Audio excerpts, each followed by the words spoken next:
No matter the wheelbase, driving a Range Rover is a continually varied experience. Driving both the 3-row, long wheelbase SE with the 6-cylinder engine and the standard wheelbase first edition with the new V8 engine, I never felt short on power to get where I was going, and surprisingly quickly at that. There is no avoiding the feeling that you are pushing well over 5,000 pounds down the road. The mild hybrid 6-cylinder turbocharged engine from the previous generation produces 395 horsepower. The new 4.4-liter V8 with 2 turbochargers is rated at 523 horsepower. Although I didn't measure the 0 to 60 miles per hour time on public roads, Range Rover claims that the V8 can reach that speed in as little as 4.4 seconds. All variants come with an 8-speed automatic gearbox that didn't do anything particularly noteworthy, but it did shift carefully and avoided getting in the way when the car was moving normally. However, not everything about either of the powertrains I tried is rosy.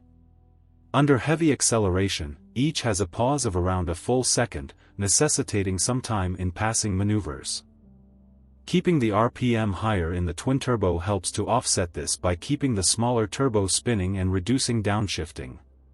The steering, handling, and ride quality are good and commensurate with an expensive luxury SUV. Each of the models I tested had 23-inch wheels, which contributed to some impact harshness but generally provided great isolation from bumps and defects. There is still a good deal of body roll in corners even with the improvements made to this new Range Rover's ride and handling. Including standard 4-wheel steering and what the automaker calls Dynamic Response Pro, an electronic roll control system. Its dynamism was further diminished by the steering wheel's overall size, which was on the bigger side. But in the end, these are meant to be large, comfortable SUVs that transport you from A to B in the utmost luxury. And they undoubtedly succeed in doing so. Rear-wheel steering, new 5-link rear suspension, an electronic anti-roll control system with an eye-watering 1,032 pounds-ft of torque that can be applied in milliseconds. A body structure that is approximately 35% stiffer than that of the outgoing car, and rear-wheel steering all contribute to the magic.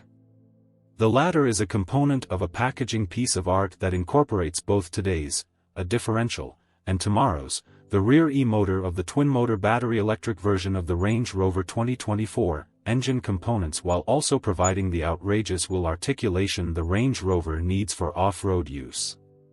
The good news is that this new Range Rover's inside is spotless.